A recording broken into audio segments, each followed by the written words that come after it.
한국 영화 중에 많은 유명한 영화들이 있습니다. 그 중에 여러분들 아시는지 모르겠지만은 박하사탕이라는 영화가 있어요. 박하사탕. 영화 배우 중에 설경구라는 사람이 주인공으로 나오는 아주 좀 오래된 그런 영화입니다. 이 영화가 2000년에 극장에서 상영을 했는데요. 그 해에 많은 수상식 영화들한테 이제 상을 주는 그런 시상식에서 거의 많은 상을 휩쓸었습니다. 그리고 칸 영화에도 초청을 받았던 그런 영화인데요. 이 영화를 보면은 정말로 인상적인 그런 장면이 하나가 나옵니다. 아마 이것을 보신 분이라고 한다면 제가 어떤 장면을 이야기하시는지 아마 아시는 분도 있을 거예요. 그 장면이 뭐냐면은 이 영화의 주인공이 기찻길에 딱 서가지고 기차가 마주 달려오는데 그 기차를 바라보면서 두 손을 높게 펴고 등을 뒤로 이렇게 막 하면서 나 다시 돌아갈래 막 이러는 아주 인상적인 그런 장면이 그 영화에 나옵니다. 그러니까 이 영화를 보면은 어떻게 보면 정말로 다시 돌이킬 수 없을 정도로 망가져버린 이 영화의 주인공, 이 영호라는 사람인데요.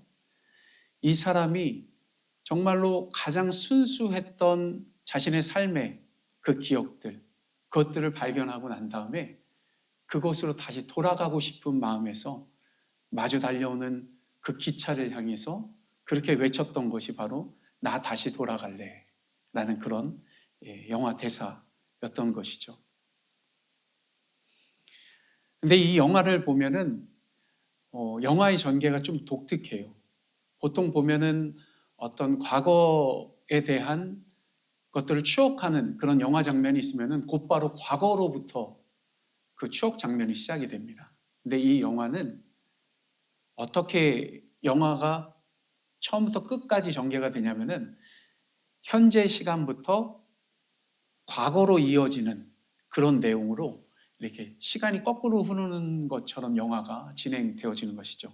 제가 아까 말씀드렸던 것처럼 그렇게 진행되어지는 이유는 현재 정말로 망가져버린 자신의 인생 가운데서 처음으로 돌아가고 싶었던 그 순간, 가장 순수했던 그 순간을 찾아가는 그런 내용이 이 영화의 전개 내용인 것이죠. 근데 이 순수했던 그 순간으로 마침내 이 영화가 진행이 되는데 그 순수했던 시간이 언제였냐면은 바로 20년 전, 영화가 시작되고 나서 바로 20년 전이 바로 이 영호라는 사람이 가장 순수했던 그런 순간이었습니다.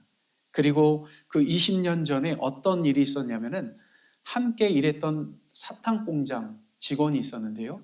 이 여인이 수님이라는 이름인데 이 수님이라는 이 여인이 이 영호에게 박하사탕 하나를 손에다가 주어지게 됩니다. 그리고 그것을 입에 물고서 이 영호가 수님에게 뭐라고 이야기하냐면은 저 박하사탕 좋아해요.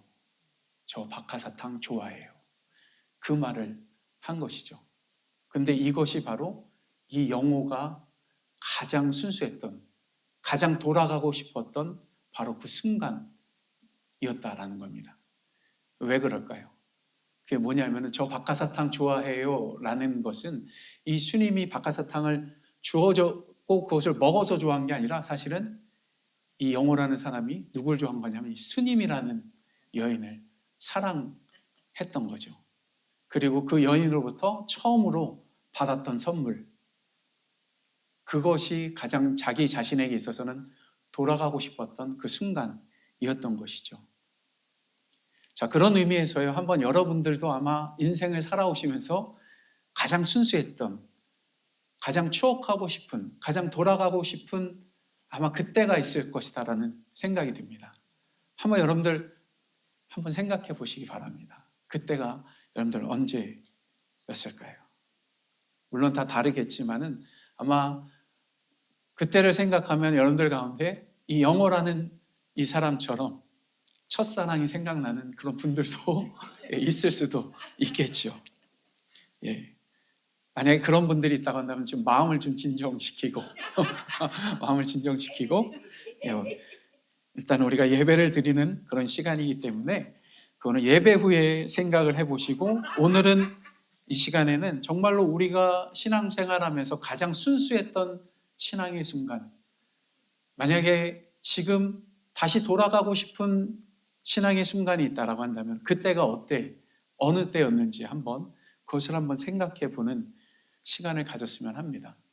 여러분들 나름대로 사실은 신앙생활 하면서 가장 순수했던 그런 신앙의 그런 순간들이 있을 것입니다. 자, 그렇다면요, 여러분들에게 한 가지 질문을 드리고 싶어요. 그게 뭐냐면은, 아마 대부분 가장 순수했던 시간이 하나님과의 첫사랑, 하나님의 은혜에 대한 커다란 경험을 했을 때, 아마 그때였을 것입니다. 저도 생각을 해보니까 하나님의 그 첫사랑을 느꼈을 때, 흔히 하나님의 은혜를 엄청 경험하게 되면은 우리 얼굴에서 두 형제가 나온다라고 이야기를 해요. 하나는 눈물, 하나는 콧물. 예, 정말로 하나님 앞에 감격해서 울면서 기도할 때 저도 그런 순간이 있었어요. 정말로 밤새도록 이 두 형제가 끊임없이 나왔던 그런 순간이 있었는데, 중요한 게 뭐냐면 제가 드리고 싶은 질문은 그거예요.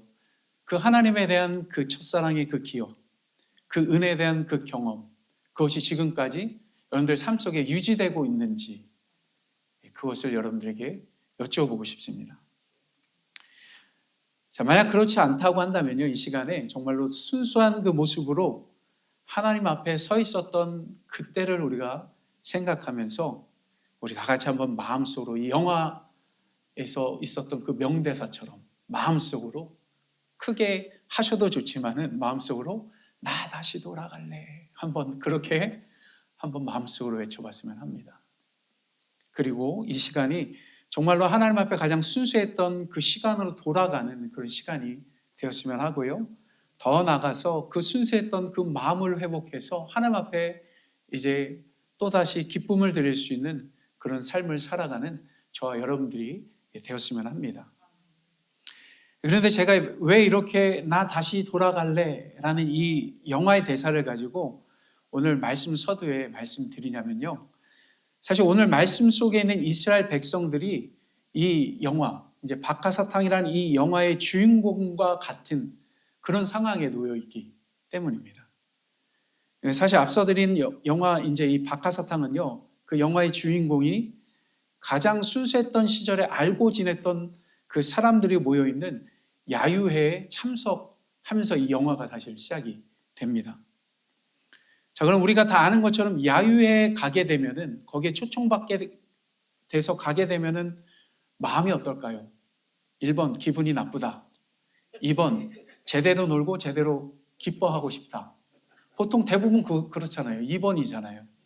근데 이 사람은 아주 즐거운 분위기, 거기서 노래를 막 틀어놓고 막 춤을 추고, 어떤 사람은 막 이렇게 이게 뭐죠? 관광버스 춤이라고 하죠.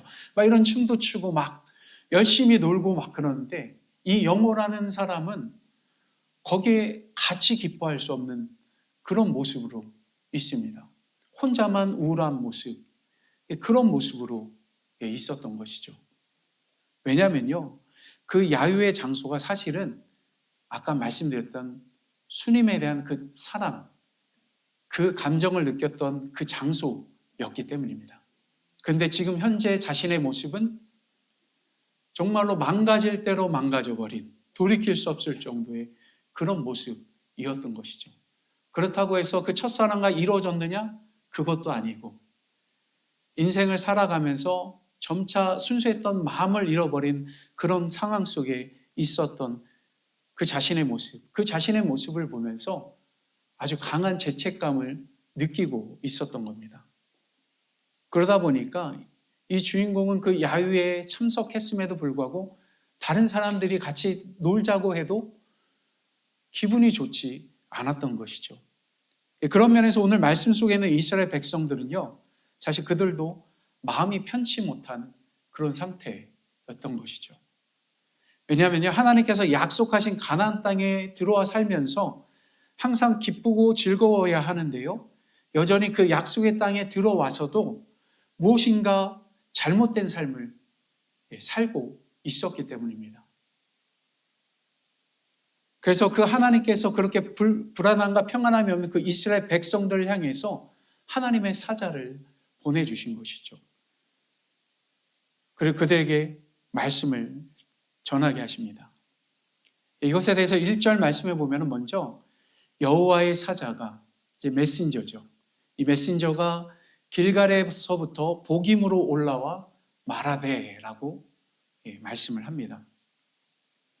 1절 말씀을 우리가 그냥 보면은 그냥 단순히 그냥 훑고 지나갈 수 있어요. 이게 뭐 중요한 의미가 있겠어? 라고 생각하면서요. 여러분들이 보시더라도 그렇지 않나요? 여호와의 사자가 길갈에서부터 복임으로 올라와 말하되, 그냥 길갈에서 와가지고 복임에서 지금 말씀을 전하는구나, 그렇게 생각할 수도 있을 것입니다. 그렇지만요, 이 말씀은 정말로 중요한 의미를 우리에게 시사합니다. 사실 이 말씀 단 한 구절에는요, 우리 눈에는 보이지 않지만은 오늘 말씀 4절에 있는 것처럼 이스라엘 백성들이 하나님 앞에 통곡하며 울 정도로 정말로 하나님 앞에 회개할 수밖에 없는 그런 역사적 배경이 담겨져 있는 것이 사실 1절 말씀, 바로 그 안에 담겨져 있는 것이죠. 특히 1절을 좀 더 자세히 보면요, 여호와의 사자가 어디로부터 왔다라고 이야기하죠? 길갈에서 왔다라고 이야기를 합니다. 그러니까 여기 길갈이라는 단어는요, 그냥 스쳐 지나갈 단어가 아니라는 거예요. 왜냐하면 길갈이라는 지역 자체가요, 역사적으로 아주 특별한 곳이었고요, 동시에 그 이름 안에요, 아주 중요한 의미를 담고 있기 때문입니다. 그래서 먼저 길갈이 어디에 위치했는지 우리가 살펴보면은, 먼저 길갈이라는 곳은요, 여리고, 여러분들 여리고 아시죠? 여리고에서 동쪽으로 대략 2마일 정도 떨어져 있는 곳입니다. 그러니까 걸어서 가면은 한두 시간 정도 만에 도착할 수 있는 그런 곳이 바로 길갈인 것이죠. 그리고 이스라엘이 요단강을 건너가지고 가장 먼저 가나안 땅에 진을 친 곳이 어디냐면 바로 길갈이라는 곳입니다. 또 그뿐만 아니라 가나안 전쟁에 있어서 전초기지가 있어야 되는데 이 길갈이 그런 전초기지의 역할을 감당했던 것이죠.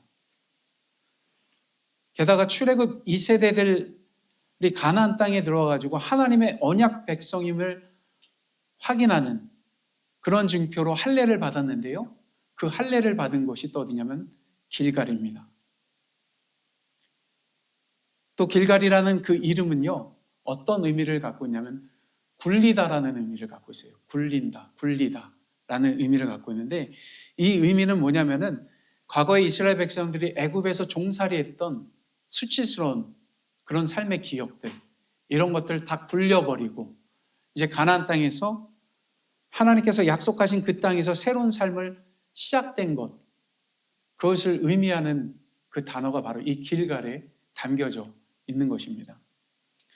이처럼 길갈이라는 것은요, 가나안 땅에 들어온 이스라엘 백성에게 있어서 역사적으로 더 나아가서 영적으로 아주 중요한 그런 지역 이름인 것이죠. 그렇기 때문에 하나님의 그 사자가 길갈에서부터 복임으로 올라왔다라고 사실 말씀하고 있는 거예요. 그래서 그것을 그냥 단순하게 흘려버릴 수 없는 그런 한 구절이다라는 거죠. 자, 그렇다면 1절 말씀에서 길갈의 의미를 여러분들 말씀드렸는데요.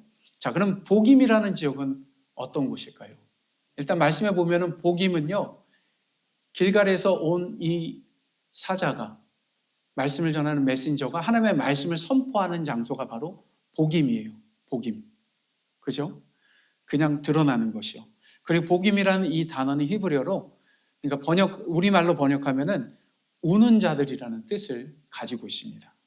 그리고 동시에 그렇게 하나님 앞에서 후회하고 울 만큼 현재 신앙의 어떤 순수함을 잃어버린 그런 이스라엘 백성들의 모습을 대변하고 있는 것이 바로 복임이라는 이 단어에 담겨져 있는 것입니다. 한마디로 이제 이스라엘이 가나안 땅에 들어와서 가장 순수했던 과거를 의미하는 길갈하고는 정반대의 의미를 갖고 있는 그런 단어가 바로 복임이라고 할 수 있는 것이죠. 그렇기 때문에 결국 길갈에서부터 복임으로 올라왔다라는 이 말씀은요, 단순히 과거의 추억을 떠올리는 것뿐만 아니라 하나님께서 약속하신 그 가나안 땅에 들어와 살면서도 그들이 해야 될 일들, 가나안 정복 전쟁을 통해서 가나안 족속들을 쫓아내고 그 땅을 차지해야 될 일들을 제대로 감당하지 아니하고 가나안에 들어가서 가나안 사람들과 적당히 타협하면서 살았던 그 삶의 모습들, 그것들을 떠올리게 하는 바로 그런 내용이 담겨져 있는 것이죠. 이처럼 이스라엘 백성들은요, 순수한 그런 신앙의 모습들을 잃어버린 상태였습니다. 그렇기 때문에 이 말씀을 받아들일 때 이들의 마음에는 결코 평안함이 없었던 것이죠. 그냥 마음에 짓눌린 나름대로의 죄책감, 그리고 아마 나름대로 가나안 땅에 살면서 하나님을 알지만은 하나님께서 말씀하신 것대로 살지 못했던 그 삶에 대해서 나름대로 마음에 어느 정도의 부담감을 갖고는 살았을 거예요. 아마 그런 것들이 이 메신저가 전하는 그 말씀을 통해서 많이 부딪혔다라는 것이죠. 우리도 신앙생활을 하다 보면 하나님께서 우리에게 주신 그 은혜와 그 사랑에 대해서 알고 있지만은 여전히 세상 속에 가서 제대로 살지 못하는 우리들의 모습, 그리고 교회에 와서 어떤 마음이 들죠? 또 지난주에 또 실패했어. 네, 그런 마음으로 우리가 교회에 올 때가 있다라는 것이죠. 이스라엘 모습들이 어떻게 보면 우리들의 모습일 수도 있다라는 것, 이것을 우리는 알아야 합니다. 실제로 우리도 하나님께 주신 그 약속의 땅인 그 가나안 땅에 들어가서 엉망진창으로 살았던 그 이스라엘 백성처럼 우리도 그렇게 살 때가 분명히 있기 때문인 것이죠. 예수님을 믿고 구원받은 자로서 살아가야 함에도 불구하고 그렇게 살지 못하고 여전히 내 마음대로 내 뜻대로 그렇게 살아가는 그런 삶의 모습들, 그렇게 살아가면서 하나님이 주신 은혜에 대한 그 순수함을 잃어버린 채 살아가는 우리 삶의 모습들, 그런 것을 느끼며 살 때가 있는 것이죠. 솔직히 이런 모습은 여러분들에게만 해당되는 것이 아니라 목회자인 저에게도 해당될 때가 사실은 많습니다. 저 역시 부족하기 때문에, 연약하기 때문에 쉽게 쓰러질 때가 있고 정말 하나님이 기뻐하시지 않는 모습을 보일 때도 있는 것이죠. 우리 모두가 그러한 삶의 모습을 갖고 살아갈 때가 분명히 있습니다. 그래서 오늘 말씀을 통해 아까 말씀드린 것처럼 우리 신앙에 있어서 가장 순수했던 그때를 우리가 한번 돌아봤으면 합니다. 그때 우리의 모습은 어떠했는지, 이스라엘 백성들의 그 모습을 통해서 그들이 길갈에서 보였던 그 모습, 복임까지 오는 그 여정 가운데 보였던 그들의 삶의 모습 가운데 그들이 어떠한 순수한 모습을 가졌었는지 그것을 보면서 우리 역시 어떠한 순수한 모습을 가졌었는지, 그리고 다시 그것을 회복해야 된다면 어떠한 순수한 모습을 회복해야 되는지, 그것에 대해서 이 말씀을 통해서 한번 봤으면 합니다. 자, 먼저 오늘 말씀 속 이스라엘 백성들이요, 길갈에서 보였던 순수했던 그 신앙의 모습은 다른 게 아니에요. 하나님께 모든 소망을 두었고 더 나아가서 하나님만 바라보고 의지했던 그런 모습이었다라는 것이죠.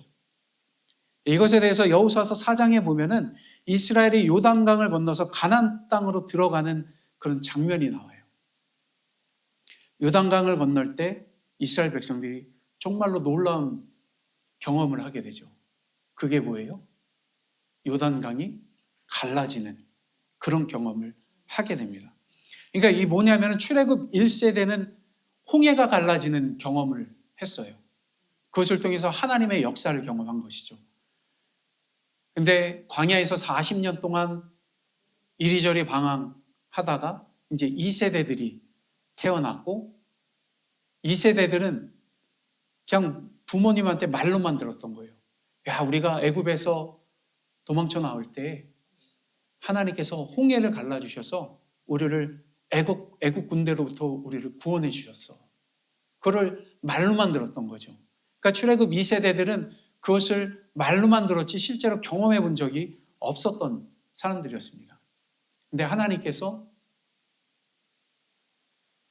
가나안 땅으로 들어갈 때에 여러분들 다 아시는 것처럼 1세대들은 못 들어갔어요. 누구만 빼 여호수아하고 갈렙만 빼놓고 1세대들은 못 들어가고 다 2세대들만 들어갔거든요. 근데 2세대들이 들어갈 때 하나님께서 어떤 역사를 보여주셨다고요? 바로 요단강을 가르는 그런 역사를 보여주신 것이죠. 바로 아버지 어머니에게 말로만 들었던 그것을 직접 경험하는 그런 일이 벌어진 것입니다. 하나님께서 왜 그들에게 그런 일을 허락해 주셨을까요? 그들에게 왜 그런 일을, 그런 기적을 하나님께서 보여주셨을까요? 그건 다른 게 아니에요. 말로만 듣는 것보다 실제로 하나님을 경험하는 것, 그것이 중요하기 때문인 거예요. 그리고 더 나아가서 그렇게 경험된 하나님이 그들에게 있어서 정말 낯선 땅에 들어갔을 때 무엇으로 작용됐을까요? 나와 함께 하시는 하나님, 더 나아가서 나의 소망 되신 하나님, 내가 부족해도, 내가 연약해도 나를 이끄시는 하나님, 내가 의지해야 될 하나님, 내가 바라봐야 될 하나님, 그 하나님으로 기억되게 하나님께서 그들에게 그렇게 하셨다라는 것이죠. 바로 그런 믿음을 갖고 그들은 길갈에 진을 쳤고, 그 다음에 그들이 나아간 곳이 어디였습니까? 여리고성을 함락하기 위해서 나아갔습니다. 이 여리고성은 정말로 견고한 그런 성이었죠. 여리고성 앞에 선 이스라엘 백성들, 그들의 모습을 보면은요, 그들은 그냥 오합지졸하고도 같은 사람들이었습니다. 전혀 거의 전쟁에 대한 그런 경험들, 이런 것들이 없었던 그런 사람들이었다라는 것이죠. 그리고 모세가 그 2세대들한테, 출애굽 2세대들한테 명령을 하잖아요. 가자 돌격, 이게 아니라 뭐예요? 7일 동안 여리고성 뺑뺑이 돌다가 뭐 하게 해요? 고함을 지르게 하잖아요. 그것이 여리고성 함락에 있어서 모세가 내세웠던 최고의 전략이었다라는 것이죠. 그런데 감사하게도 출애굽 2세대들은 거기에 순종합니다. 순종했던 이유가 무엇일까요? 하나님이 그들의 소망이시고 그들이 의지해야 될 분이 하나님이다라는 것을 그들이 알았기 때문인 것이죠. 그러면서 또 그들은 여리고성에서 그 전투에서 하나님을 또 경험하게 되죠. 여전히 그들에게 있어서는 하나님은 소망이시고 그들이 의지해야 될 그런 분이셨던 것이죠. 그뿐만이 아니에요. 여호수아서 9장에서 12장까지 보면요, 가나안 족속들과 이제 전쟁을 본격적으로 치르는 내용이 있어요. 근데 그 중에 이제 헷 족속이라는 족속이 있는데요. 이 헷 족속이 다른 족속들하고 연합해가지고 전쟁을 선포한 적이 있습니다. 근데 여러분, 이 헷 족속이 어떤 족속인지 혹시 아시나요? 헷 족속. 세계사를 공부해 보셨다라고 한다면 이 헷 족속에 대한 정보를 아마 여러분들 지식을 다들 갖고 계실 거예요. 단어는 다르지만은 우리는 이미 이것을 세계사에서 배웠어요. 중고등학교 다닐 때요. 이 헷 족속이 뭐냐면 바로 히타이트족이에요. 히타이트족. 히타이트족이 뭐로 유명하죠? 꼭 시험 보는 것 같아서 죄송합니다. 철기 문화로 유명해요. 세계 최초로 철기 문화를 꽃피웠던 곳이 바로 히타이트족이에요. 그러면은 이때 당시에 헷 족속이 가지고 있었던 무기는 무엇이었을까요? 철기 무기예요.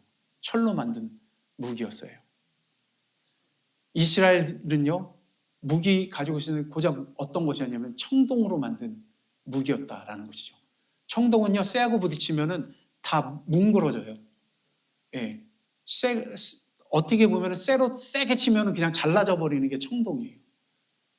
그런데 이 헷 족속하고 싸워서 누가 이깁니까? 이스라엘이 이겼다라는 것이죠. 그러한 일들을 통해서 이스라엘 백성들은 계속해서 하나님이 그들의 소망이고 그들이 의지해야 될 분이고 그들이 삶 속에서 계속해서 바라봐야 될 분이라는 것을 그들은 경험했다라는 것이죠. 하지만 중요한 것은 오늘 이 말씀 가운데 서 있는 이스라엘 백성들은 바로 그것을 잃어버린 그런 모습 가운데 있었다라는 겁니다. 우리들 삶 속에서도 마찬가지예요. 우리도 살아가면서 하나님을 경험해 본 적이 다들 있을 거예요. 한 가지씩 우리 간증하는 시간을 가집시다 하면 나름대로 간증할 부분들이 있으실 거예요. 그리고 그런 경험을 통해서 하나님에 대한 소망을 품고 또 하나님을 의지하면서 살았던 그런 삶의 기억들이 있을 것입니다. 제가 그렇다고 해서 여러분들이 지금 그런 삶을 다 잊어버리고 산다라고 말씀드리는 건 아니에요. 우리에게 여전히 하나님은 소망이시고 우리가 바라봐야 될 그런 분이라는 그 사실을 우리는 믿으면서 살고 있는 줄 믿습니다. 다만 우리가 더욱더 어떤 삶의 여건이나 환경이 있다 할지라도 그런 환경을 바라보는 것이 아니라 적당히 타협하는 것이 아니라 더욱더 하나님께 소망을 두고 하나님을 바라보며 나아가는 저와 여러분들이 그렇게 되었으면 합니다. 자, 그 다음으로 이스라엘이 길갈에서 보였던 순수했던 그 신앙의 모습, 바로 우리가 회복해야 될 그 모습은요, 다른 게 아니에요. 하나님의 말씀을 듣고 그대로 순종하는 그 모습이었다라는 것이죠. 사실 우리가 길갈에서 순수했던 삶을 제대로 알려면요, 여호수아서를 아주 자세하게 읽어볼 필요가 있습니다. 여호수아서 말씀에 기록된 그 사건들 속에서 여러 가지 특징들이 있는데 그 특징들을 하나로 쫙 묶잖아요. 그러면은 하나의 공통된 특징이 하나가 나와요. 공통점이 하나 나오는 거죠. 그 돌출되는 공통점이 뭐냐면은 다른 게 아니라 이스라엘이 가나안 땅에 들어가서 전쟁을 할 때에 하나님의 말씀에 순종하면은 승리하고 불순종하면은 패배하는 것. 그것이 여호수아서에 계속 나와요. 그러니까 여호수아서 자체는요, 사실은 한 줄기로 쭉 연결되는 그런 말씀이에요. 그게 뭐라고요? 하나님의 말씀에 순종하면은 이기고 불순종하면은 패배하고, 그게 여호수아서 말씀에 나오는 것이죠. 그래서 이제 공통점과 관련해 가지고 여호수아서 1장에는요, 우리가 너무나도 잘 아는 그 말씀이 있는데, 그것이 뭐냐면 모세가 죽은 후에 이제 새로운 지도자로 세워진 그 여호수아를 향해서 하나님께서 하셨던 그 말씀이에요. 그 말씀이 뭐냐면 바로 여호수아서 1장 5절에서 9절까지 이제 기록되어져 있는데, 좀 너무 기니까 제가 7절에서 9절까지의 말씀만 여러분들에게 한번 읽어드릴게요. 오직 강하고 극히 담대하여 나의 종 모세가 내게 명령한 그 율법을 다 지켜 행하고 우로나 좌로나 치우치지 말라. 그리하면 어디든 가든지 형통하리니 이 율법책을 내 입에서 떠나지 말게 하며 주야로 그것을 묵상하여 그 안에 기록된 대로 다 지켜 행하라. 그리하면 내 길이 평탄하게 될 것이며 내가 형통하리라. 내가 내게 명령한 것이 아니냐. 강하고 담대하라. 두려워하지 말며 놀라지 말라. 내가 어디로 가든지 내 하나님 여호와가 너와 함께 하느니라 하시느냐. 아멘. 이 말씀은요, 분명 여호수아 개인에게 하나님께서 주신 말씀입니다. 어떻게 하라고 주신 말씀이죠? 하나님의 말씀을 붙들고 늘 언제나 담대하게 그렇게 지도자로 살라라고 하나님께서 주신 말씀인 것이죠. 그런데 여호수아 전체의 흐름을 보면은 바로 이 말씀이 여호수아 전체를 관통하고 있다라는 것이죠.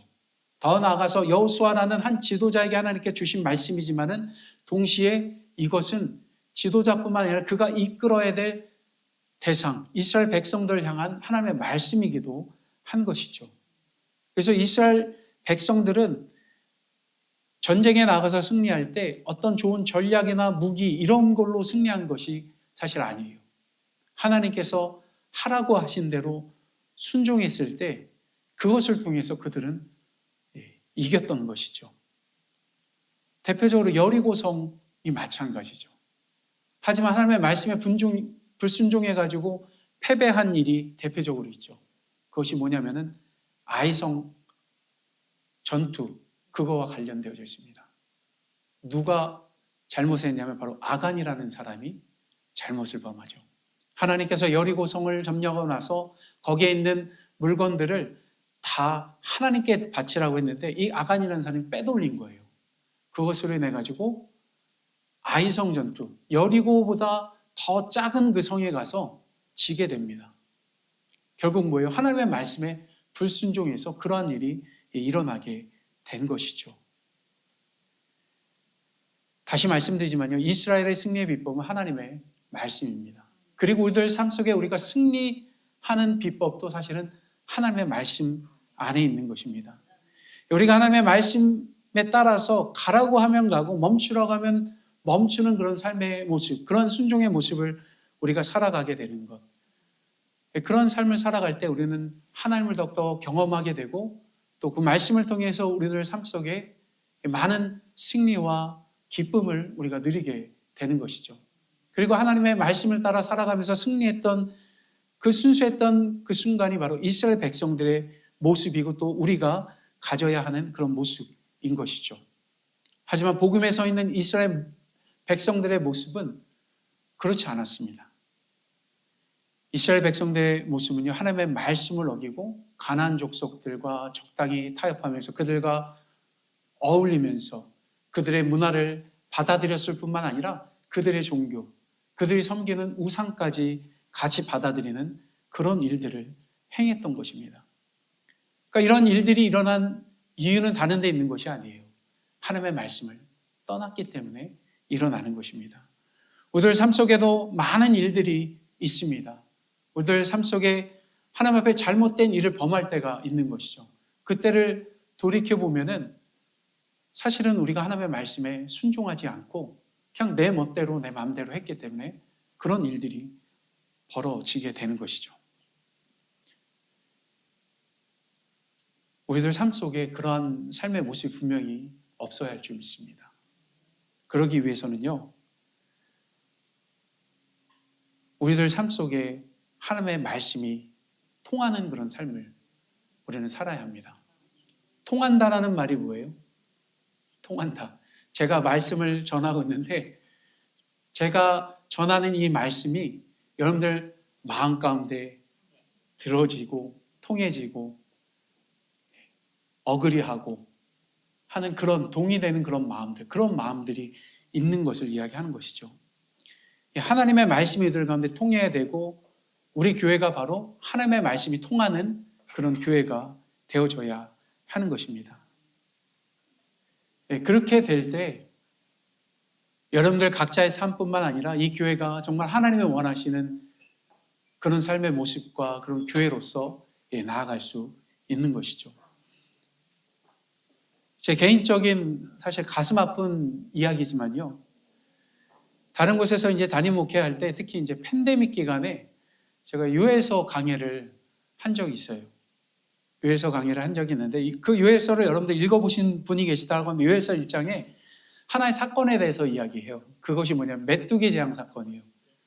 근데 메뚜기 재앙 사건에 대해서 그 누구도 경험해 본 적이 없었던 거예요. 그 말씀에 직접적으로 그렇게 기록되어 있어요.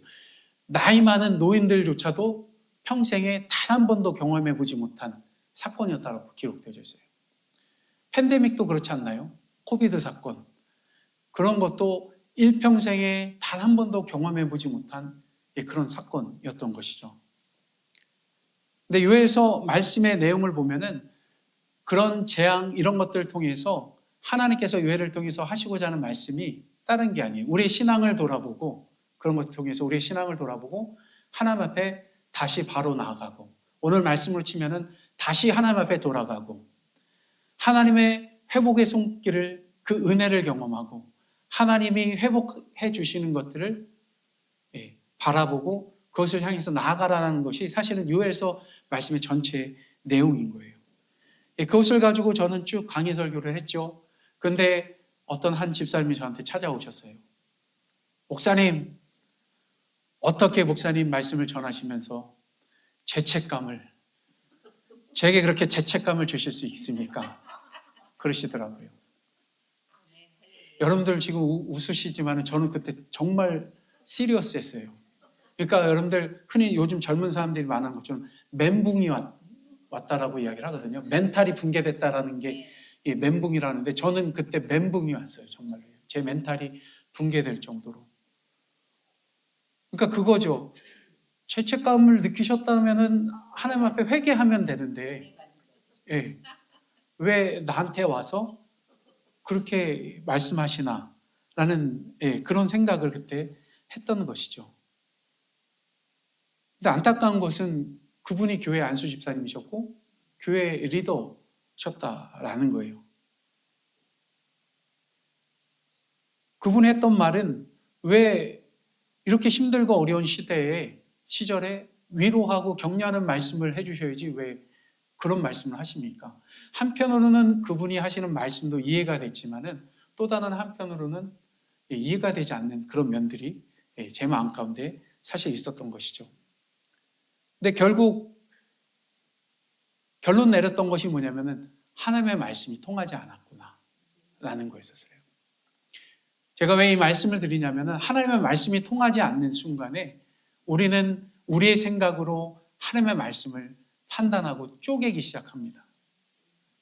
우리가 아멘으로 화답할 때에 하나님의 말씀은 우리 마음에 심겨지고 그것이 뿌리가 내리고 우리 삶 속에 열매를 맺게 되는 것이죠. 저는 우리에게 그러한 일들이 일어났으면 합니다. 제가 오늘 담임 목회자로 이 교회에 취임하는 이 자리 가운데서 제가 여러분들에게 나누고 싶은 그것 하나는 다른 게 아니에요. 다른 게 아니라 정말 우리 모두가 저뿐만 아니라 여러분 우리 모두가 다 같이 함께 하나님의 말씀이 통하는 그런 삶을 살았으면 좋겠다라는 것입니다. 다른 것을 기반으로 우리가 사는 것이 아니라 정말 우리가 하나님을 믿는다라고 고백한다라고 한다면은 우리가 듣고 보는 그 하나님의 말씀, 그 말씀에 순종하면서 정말 하나님 앞에 기쁨을 드리기 위해서 노력하고 살아가는 그런 삶을 살았으면 하는 그런 바람입니다. 그런 삶을 살아가게 될 때 그것을 통해서 우리 안에 분명히 그 말씀이 뿌리가 내리고 그것을 통해서 열매가 맺어질 것을 저는 그렇게 확신합니다. 그리고 하나님께서 우리들 가운데 맺어주시는 열매는요, 결코 쓴 열매가 아니라 우리들 삶 속에 달고 오묘한 그런 열매가 맺어지게 된다라는 것이죠. 그러기 위해서 하나님의 말씀 앞에 우리가 우리의 마음을 더욱더 활짝 열고 그렇게 나아가야 합니다. 그리고 하나님의 말씀을 들을 때 우리 마음 중심 안에 내가 아닌 하나님, 그분이 계시다는 그 사실을 인정하면서 나아가야 하는 것이죠. 아마 제가 여러분들에게 자주 말씀드릴 것 같아요. 뭐냐면은 신앙에 대해서 자주 말씀드릴 것 같아요. 한번 여러분들에게 말씀드린 적이 있었어요. 그래서 또다시 말씀드리는 거예요. 여러분들 신앙이 무엇입니까? 신앙하면은 한자어로 믿을 신자에 우러러볼 앙자예요. 믿고 우러러보는 것이 신앙이에요. 그렇지 않나요? 다른 종교에서도 신앙이라는 단어를 똑같이 써요. 근데 다른 종교하고 우리가 사용하는 그 신앙의 의미는 분명히 틀려요. 일반적으로 다른 종교나 그런 데 사용하는 신앙에는요, 믿고 우러러보는 것 안에 누가 포함되어 있냐면은 우리 자신이 포함되어 있어요. 너 자신을 믿어. 너도 할 수 있어. 그런 식의 말들을 다른 종교에서도 많이 하죠. 근데 우리 안에 적용되는 신앙은요, 그런 의미가 없어요. 사실은요. 그 신앙이라는 단어에는요, 우리가 빠져 있는 거예요. 우리가 믿고 우러러 바라보는 대상이 누구예요? 하나님이에요. 오직 하나님. 오직 하나님만 바라보는 것, 그것이 진정한 신앙의 모습이다라는 것이죠. 우리가 갖춰야 될 신앙의 모습입니다. 우리가 우러러 바라봐야 될 그 대상은 오직 하나님이신 것입니다. 하지만 솔직히 신앙생활 하면서 우리 자신을 바라볼 때가 솔직히 있죠. 예. 근데 그럴 때 하나님의 말씀은 통하지 않게 되어 있어요. 우리가 그 하나님만 바라볼 때 그때에 하나님의 말씀이 들리기 시작하는 것입니다. 내 안에 내가 가득하면은요, 뭐만 들리는지 아세요? 제가 말씀 전할 때 아마 제가 말하는 예화밖에 생각나지 않을 거예요. 예. 그리고 더 나아가서 내가 듣고 싶은 것만 아마 들리게 될 거예요. 저는 그런 경험을 사실 종종 많이 해요. 솔직히요. 예, 죄송하지만은 가끔 성도님들이 찾아와서 얘기를 하시는데 그날 내가 전한 설교의 요점은 이게 아닌데 예. 그러니까 그런 일들이 벌어질 때가 있는 것이죠. 물론 그것이 또 잘못됐다고도 할 수도 없어요. 하나님께서 그분에게 제가 전한 그런 말씀 가운데 또 다른 은혜를 그것을 통해서 주셨기 때문인 것이죠. 아무튼 우리들 삶 속에 우리 안에 우리가 가득하면은 우리는 우리 마음대로 하나님의 말씀을 판단하게 됩니다. 내가 듣고 싶은 것만 듣게 된다는 것이죠.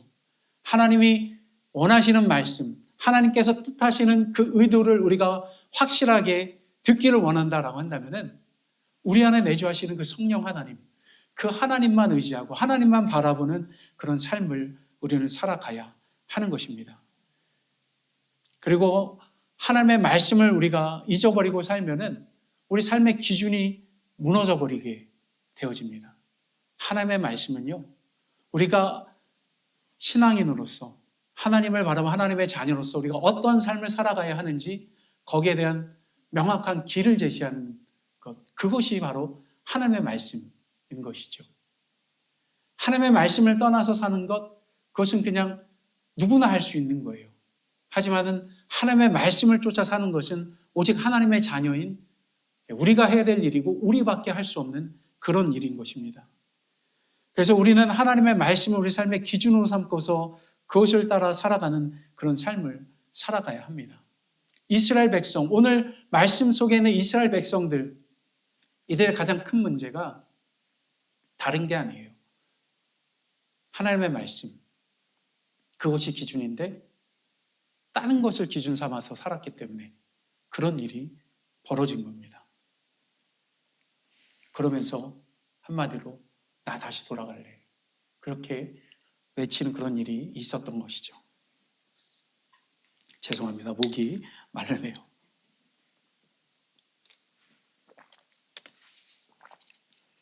만약에 우리들 가운데 또 그러한 모습으로 우리가 신앙생활을 해왔던 그런 모습이 있다라고 한다면은 이제 우리가 정말 다시 돌아갈래 라고 외치는 것도 좋지만은 지금 이 자리에서 나 다시 시작할래 라고 고백했으면 합니다. 그러면 우리는 다시 돌아간 것하고도 같은 거예요. 그리고 정말로 우리들 삶 속에서 다시 통곡하고 후회할 만한 그런 일이 없을 것입니다. 그리고 더 나아가서 새로운 신앙의 삶, 하나님 앞에 다시 순수하게 하나님이 주시는 은혜와 그 기쁨들을 만끽하며 사는 그런 삶을 우리는 살아가게 될 것입니다. 그렇습니다. 사실은 지나온 시간을 되돌이키는 것은 어려운 일입니다. 하지만 중요한 것은 우리가 함께 같이 걸어가야 될 시간들은 여전히 남아 있다는 것이죠. 그렇기 때문에요, 낙스빈 한인 침례교회가 어떤 여정으로 걸어왔는지 저는 잘 모르지만은 우리가 앞으로 저와 여러분들이 걸어가야 될 그 길은요, 저와 여러분들만 같이 걸어가는 길이 아니라 우리 가운데 함께 하시는 그 하나님, 그 하나님의 말씀을 따라서 같이 함께 걸어가는 저와 여러분들이 되었으면 합니다. 그래서 이렇게 새롭게 시작하는 2026년도 표현을요, 기본으로 돌아가자라는 것으로 정했습니다. 우리가 신앙의 기본으로 그렇게 돌아가면서 하나님 앞에 기쁨이 되는 그런 교회를 같이 함께, 하나님과 같이 함께 만들어가는 저와 여러분들이 되었으면 합니다. 그런 의미에서요, 한번 다 같이 한번 두 손을 들고서 나 다시 돌아갈래.